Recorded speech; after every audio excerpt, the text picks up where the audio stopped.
That's the chairman of the Cheyenne River Sioux Tribe, Harold Frazier. That's part of our interview. The rest of the interview will be up on our live stream on Sunday. The rest of the interview, by the way, you won't hear the beeping sounds, which is always good. So basically, he's saying they haven't stopped bringing in construction equipment here. They haven't stopped working on the pipeline. So what do we do about that? Does a federal judge's ruling not matter? Apparently, oil companies don't have to follow the law. So if a federal judge says you did not follow the proper environmental steps for this to get this permit, which is what the federal judge said, what does that mean? What exactly does it mean? They could just blow it off? Or does it mean if they are doing construction, there's going to be hell to pay if they're still, and people are going to go to jail if they're blowing off a federal judge? I'll play you this clip. This is from Tasina Sapawin. Tasina Sapawin. This is on Facebook, and she is showing you that they're still basically moving in construction equipment and operating as if they have the final permit. Here we go. Also the North Coast River Alliance, where they had filed, and the defendants were the United States Department of State, TransCanada, Keystone Pipeline, and TransCanada Corporation. And the judge had granted this injunctive relief and had stated that all operations related to Keystone XL operations must stop. We are here. I will flip it around to you. Right here, there's a heavy excavator. We are outside the man camp. And right over here, we can't get a really good view of it because once we started recording, they pulled their trucks over there, so it's kind of out of view. But there is a pipeline worker on site. He has a green vest. Right now, it is currently 4:43 Mountain Standard Time, just north of Phillip on Highway 43 or 34, or I can't remember which highway. Sorry. And right over here, if you can see where I'm pointing at, right above my finger, is a row that goes west of heavy machinery equipment. I mean, like, just like a bunch. There's like 10 of them.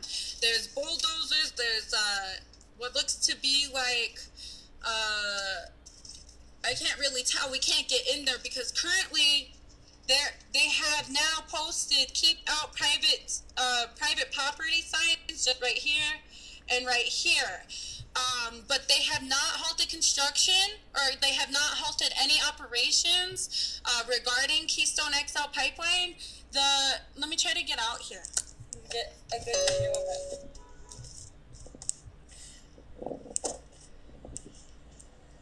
Yeah, see, they went way beyond. They're way over there.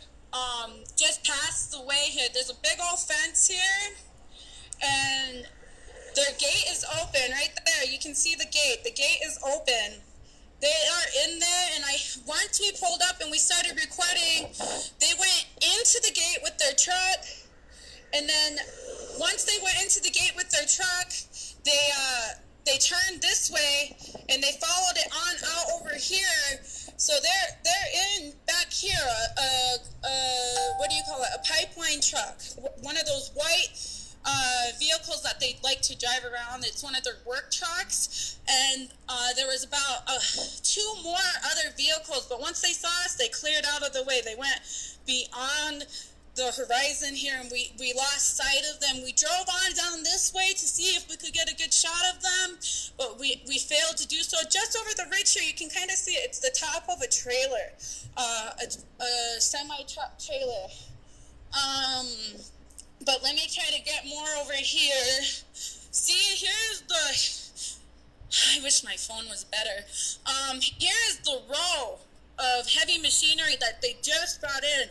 Just last week on Thursday and Friday, we had folks out here checking it out, seeing if they halted halted their operations. It looked like they hadn't touched anything. Well, today we came at an unusual time, like at the end of the workday, and they brought in a whole bunch. I mean, like, see how it kind of stretches out like that? The farther I go this way, there's about 10 or 11 what looks to be like bulldozers, bobcats, excavators. Here's a heavy digger right here. I'm gonna try to, right there, right next to the two trailers here. But they haven't halted. They refuse to listen to the law. They refuse to halt, and they feel like they are above the law. This is a disgrace. This is a blatant disregard to not only the treaties and our water, our land, our rights, our fishing rights, our hunting rights. This is a blatant disregard to also the federal judge in Montana, where he had said and had granted an injunctive relief in halting all construction and operations related to Keystone XL pipeline. So there you have it. She's on the ground. Frankly, I'd love to be there. GoFundMe. Would love to be there with Ty to hold the oil company accountable and to expose the fact that they are blowing off a federal judge. Because why would a fossil fuel company listen to a judge? They've bought off the federal government. So their judge is the politicians they bought off. So from everything, Tassina, sorry if I butchered her name, Tassina Sapawin has said they are actively bringing in construction equipment as recently as today. As recently as today, they're bringing in equipment they're not playing Twister with construction equipment. They are working on building the pipeline. Now, pipeline construction hasn't begun, but before you start digging the trenches and things like that, you have to bring in equipment. There's other pre-construction activities that need to be done for all pipelines. So a federal judge said, you must halt all activities, operations. Well, why is the gate open? Why are there construction crews out there? Why are there trucks out there? Why are they bringing equipment in? I mean, I think it's safe to say you probably don't have much media in South Dakota. Jesus, the sirens today are out of control. Everywhere. As soon as I went live, there's been sirens like crazy. Maybe it's Dapple. Maybe it's Tiger Swan. I don't know. But why? They're obviously not following this federal judge's ruling. Because if they were, that gate would be closed. There would not be crews out there. There would not be anything out there. So that's very, very disturbing. Paul says these oil companies would kill Earth for money. They are killing Earth for money.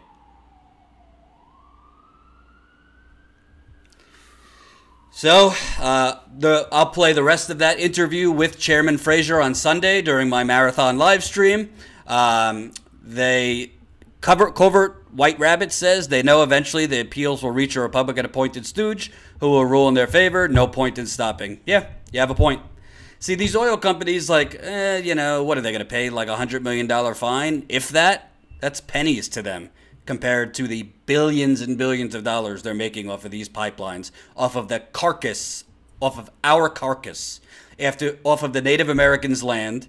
And in the rest of the interview that I didn't play, I mean, Chairman Fraser makes a very good point that President Trump, he wants to keep these foreigners out of the country, yet totally fine doing business with these foreign oil companies. Totally fine sending the natural resources that they're basically stealing from these Native American reservations to foreigners. Those foreigners just can't come in. So we're okay making money by sending resources to foreigners, but we just won't have foreigners come into our country. It's really sick. It's really sick what's going on. So, again, I'll play the rest of that interview on Sunday, 12 o'clock Eastern. Tomorrow at 1 o'clock Eastern, Ty will be live. If you've noticed, Ty has gone live twice this week. He's going to start going live more often. So definitely set your calendar. 1 o'clock tomorrow, he'll be live. I'll be live tomorrow at 5 Eastern. Hopefully I sleep tonight because I haven't been sleeping well, which sucks. There's a lot of other stories to get to, but I don't have time to do it today. And remember, really, really actively trying to grow this GoFundMe. Very hard to keep the urgency up. I understand that. It's remarkable that we've raised $20,260. If we get to $25,000 by the end of November, we'll definitely have a little more of a cushion to get back in the field and stay out in the field for a little bit. But these field trips cost a lot of money. We're also working in the background to try and get more traction on the Major Flint story that we just broke that shows the state of Michigan has cheated on that water testing. So we'll hopefully have more information for you on that as we go.